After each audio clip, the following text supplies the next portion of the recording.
When you look up equity in the dictionary, it means the quality of being fair and impartial.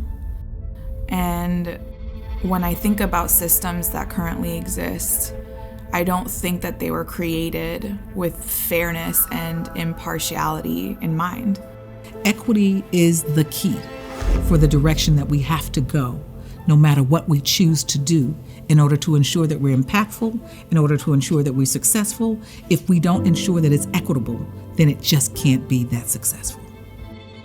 When you talk about equality, right, giving everybody the same thing, you can actually deepen inequality. If people are starting from this place, another group of people are starting this place, and you give them the same thing, you can actually boost these people up here because they're doing so well already, and bring these people up just here. So what you've seen is you've actually deepened inequality as opposed to actually wanting to reduce that gap.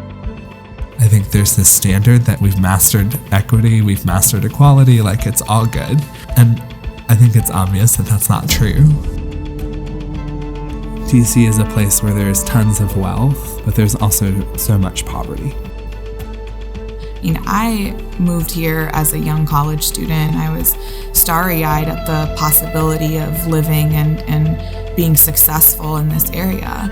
But a college student can't afford a $1,900 per month rent. The United Way has always, to me, been something that brings people together, that optimizes and organizes collective effort, focusing on these essential areas of need, of economic inclusion, and of housing, and of access to food, and being able to do that in a wholesome and complete way is really important, especially in a region that's as incredibly diverse as this one is. Equity only says that we want to be fair to everyone. Equity is simply saying that as a person in our free society, where we believe that everyone has certain rights, and where we believe that everyone has a right to be able to be educated, to be able to take advantage of opportunities, to be able to provide for their families. To achieve what we want as a region, no one can be left behind. Increasingly, as we think about economic development in the region, more of us are talking about inclusive economic development. We all need to progress together, and I think that's the challenge for the next decade. When you look at the gap, it's what families need in order to survive and to thrive.